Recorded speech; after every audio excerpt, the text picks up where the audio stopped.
대표님 안녕하세요. 네, 안녕하세요. 반갑습니다. 반갑습니다.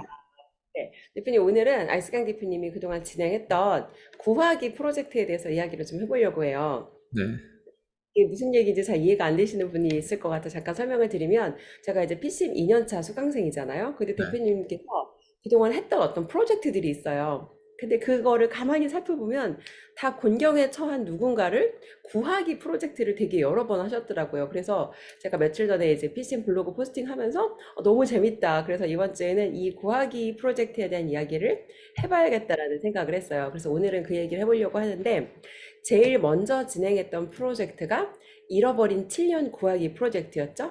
네, 그때 맞아요. 이 프로젝트라고 사실 그때만 해도 그게 저랑 상관 있는 일이라고 생각을 제가 못했거든요. 그래서 네. 이제 그때 잃어버린 7년 구하기 프로젝트라는 게 정확하게 누구를 위한 거였고 왜 그런 프로젝트를 그때 하셨었는지 첫 번째는 그 얘기 좀 들려주시면 좋을 것 같아요. 음, 아우, 7년. 저는 항상 제 얘기예요. 그게 저를 타게 돼요. 저의 어떤, 내가 23살 때 호주에서 있었던 일 플러스 이제 한국에서 있었던 일, 그 합친 어떤 세월 속에 다단계 빠졌던 그 시기가 제가 봤을 때 한 7년 정도는 된 것 같아요. 7년 정도를 너무 고립하게 이제 그 세상을 바라보고 믿었고, 믿은 게 죄였죠, 저한테는. 그러니까 그게 저한테는 7년이라는 시간 속에 내가 실제로 잘 되고 있었던 것마저도 마이너스 되는 케이스? 부동산도 마이너스 됐고, 내가 결혼 생활도 사실 마이너스 됐고, 내가 빌딩했던 뭔가 호주에서 빌딩했던 레pu테이션도 마이너스 됐고 마이너스가 너무 많았어요. 그 다단계에 빠지면서. 근데 그 다단계에 빠져서 그 마이너스를 다시 나는 툭 치고 올라갈 줄 알았거든요. 근데 음, 그러면서 제가 경험 안 해본 게 거의 없었어요. 처음에 저는 회사에서 잘린 케이스거든요. 기득권층에서 그 정치판에 이제 더 이상 저는 실제로 그 이메일을 썼을 때 나한테 물어봤던 모든 어떤 내용을 봤을 때는 나는 내가 잘리는 게 아니라 분명 음, 내가 만약 잘리면 이 사람은 더 잘려야 된다라고 하는 그런 어떤 제보, 그런 어떤 명단 그런 것들 다 회사랑 소통하려고 싹 다 투명하게 깠거든요. 근데 회사 음. 입장에서 어, 미국이다 보니까 한국에서 미국에 이메일 보낼 때는 영어로 보내야 되는데 그 영어로 보냈던 파일 어떻게 쓰였는지는 모르겠지만 잘린 건 저밖에 없고 다른 사람 다 괜찮더라고 그 기득권 위에 있는 사람들은 그러니까 다단계 그게 회사가 나가시는 거죠, 대표님? 다단계 회사에서 네네 잘리셨다는 거. 다단계 그러니까 제 7년을 제가 외쳤던 거는 다단계라는 종교에 대한 아, 그걸 제가 청춘을 거에 갈아 넣은 그게 저한테, 그리고 전 다단계를 성공한 게 아니잖아요. 맞아요. 오히려 비즈니스적인 측면을 봤을 때 부동산으로 오히려 성공했고, 오히려 비즈니스 측면 봤을 때 나라는 캐릭터, 유일하잖아요, 거에. 외국인이 자수성가하는 부분들, 그리고 콜드콜, 왜냐면 나는 IT도 모르고, 그리고 내가 마케팅, 세일즈 이런 부분을 모르다 보니까 그냥 단순히 고객을 많이 만나고, 내가 고객하고 소통할 때 매출이 언제 많이 생기는지를 보면 전화 통화할 때 많이 생겼다.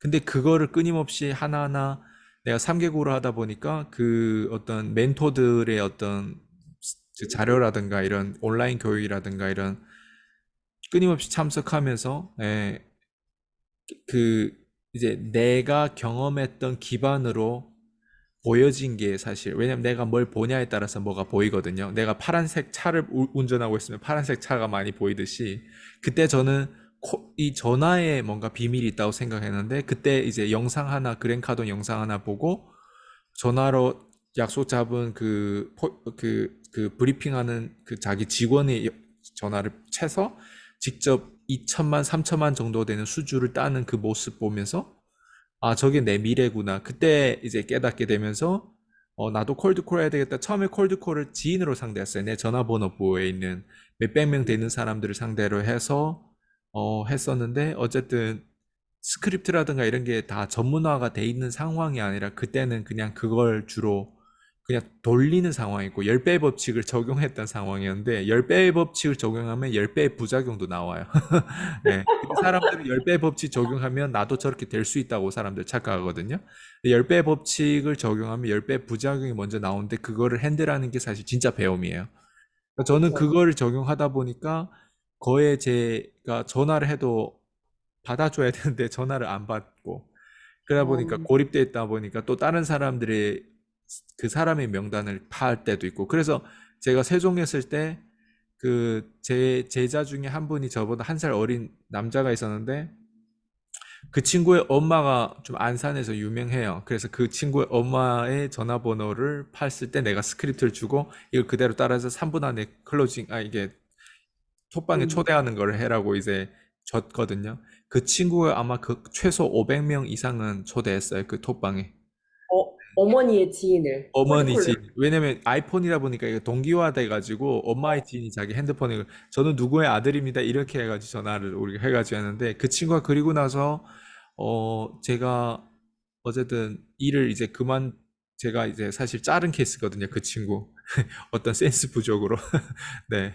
왜냐면 이 친구를 오히려 자르는 게 오히려 이 친구한테 더 도움이 될 것 같다. 왜냐면 이 분야에는 책임이 너무 깊은 디테일에 대한 책임이 너무 많이 개입되어 있는 부분들이라서 그 정도 책임으로는 어이도 없어가지고 나중에 결국에는 제가 잘랐던 케이스인데 이 친구가 오히려 다른 데 가서 그 장점을 발휘해가지고 뭐 지금은 뭐 승진도 했다고 하는데 최근에 들은 소식이에요. 그전에는 뭐 주식 그런 판매하는 회사에 가서 막 이틀 만에 1200만 원 뭐 전화로 매출을 올린 경우도 있고 그러니까 그런 케이스를 보면 이 친구 원래 그 정도 스킬 있는 사람이 아니거든요. 그냥 하나를 어느 정도 그냥 초대하는 것만 전화로 빡세게 했더니 그런 어떤 두려움을 상대로 하는 어떤 일이잖아요. 우리가 전화 콜드 하다 보면. 그러니까 그런 제자가 한 명 한 명씩 잘 되면서 또 제가 같은 회사에 저랑 이익 구조는 다른데 12개 팀인가 제가 그때 또 코칭했던 부분들이 있었거든요. 그러니까 그렇게 확장해 가는 가운데 PCM이라는 게 만들어졌고 근데 다시 돌아오면 7년이라고 하는 프로젝트 7년 179 프로젝트를 잃어버린 7년을 구하자 프로젝트가 저의 취지였어 처음에. 근데 그게 나한테 하는 말이었어요. 아이스강 너가 23살, 너가 26살이고 한국에 왔을 때 너가 아무것도 없었을 때 제발 이런 멍청한 짓을 두 번 다시 하지 마라고 나 자신한테 얘기하는 스토리였어요. 근데 누군가는 거기에 반응을 하더라고요. 왜? 저랑 소통할 때 다양한 방판에 계신 분들, 영업하신 분들도 있고, 특히 네트워크 영업하신 분들은 훨씬 저랑 공감대가 더 많이 형성되죠. 근데 다 들어보면 열정은 좋고 비전은 있고 하는데 그게 왜 돈이 안 되고 1년, 2년 지났는데 왜 제자리고 왜 이제 겨우 200, 300밖에 못 벌고 심지어 1000만 원 벌어도 1000만 원 이게 순수익이 아닌 이유가 그런 맛있어서. 프로세스로 그런 프로세스로 주먹구구식의 프로세스로 진행한 거죠. 그게 이제 제가 늘 얘기하는 순수익에 대한 부분들. 우리가 보통 네트워크이든 이런 다단계든 파워베이스 이제 지인 마케팅을 하거든요. 그러니까 지인을 하면 어떤 일이 생기냐면 지인들 중에 이미 내가 중산층이고 이미 내가 괜찮으면 지인도 괜찮아요. 거의. 그렇죠. 예, 왜냐면 내가 어느 정도 돈 벌면 내 주변에도 어느 정도 돈 버는 사람들하고 모여요. 예. 그러니까 그 말은 뭐냐면 저 같은 경우는 일단 그 다단계 조직 안에서 얘기하는 그 영업 방식이 그냥 구호에 불과하고 종교에 불과했던 게 뭐냐면 그냥 나가서 사람을 만나고 경험 안에서 분명 언젠가는 될 거야라고 하는 그 방식이 사실 아닌 거거든요. 예를 들어 볼게요. 제가 26살에 한국에 왔어요. 그러니까 한국에 왔을 때 저는 외국인이고 F사라는 비자도 처음에 못 받아서 피부 미용 자격증 따야만 F사 비자 나왔거든요. 그러면 외국인들이 다 한국에 나오는 건 아니에요. 어떤 저희 고향에 있는 사람들은 미국에 가는 경우도 있고, 일본에 가는 경우도 있고, 중국에 남아있는 사람도 있고.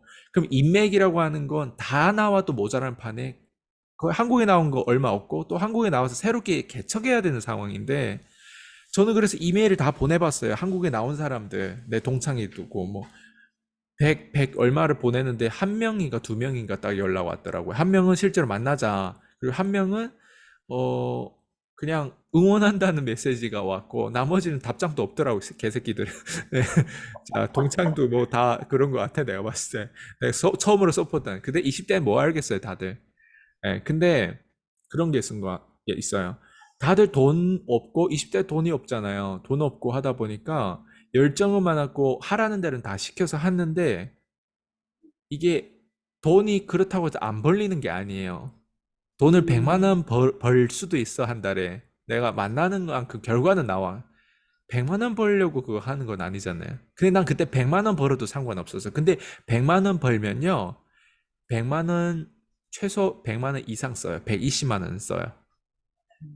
이게 무슨 말이냐면 내가 100만 원 번다는 건 고객이 생겼다는 거예요. 고객이 생기면 내 난생 처음으로 영업하면서 고객을 어때요? 케어해 주다 보면 고객한테 어디까지 케어하고 어디까지는 개입하고 어디까지 하지 말아야 되고 이런 것들이 분별력이 없어요. 그러다 보니까 고객을 만나라 하는 부분들 열정을 어때요? 내가 시간을 하루 종일 들여가지고 내 안산에 살았을 때 파주로 가기 위해서는 3시간이 걸려요. 그러니까 음, 갔다 오거나 그냥 관리 체제에서 그냥 갈 수도 있잖아요. 관리 체제 갔다 오면 그날에는 빵원이고 이미 내 거를 상품을 구매한 사람들이 뭐 10만 원 먹으면 나한테 5천 원밖에 안 떨어지는데 하루 갔다 오면 차비만 해도 5천 원 넘어요. 그러니까 그 말이 그런 얘기 그런 거예요. 근데 자영업자들 내가 만났을 땐 좀 괜찮았어요. 근데 일반 지인들 만나면 내가 커피숍에서 만나야 되거든요. 뭐 어딘가 그런 장소에서 만나요. 그럼 커피는 누가 사? 밥은 누가 음, 사? 그럼 내가 또 내 고객이잖아. 내 고객이면 당연히 내가 살려고 하겠지. 근데 그 당시 내가 돈이 있냐고요. 예.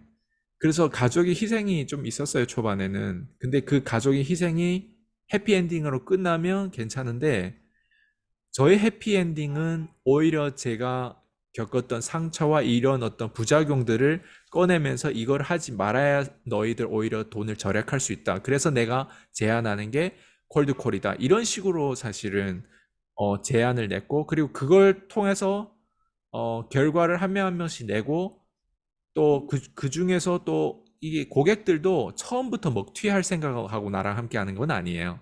고객들도 처음에는 내가 믿을 만하고 내 마음을 다 줄 만큼 나한테 믿음을 얻었던 사람들이에요.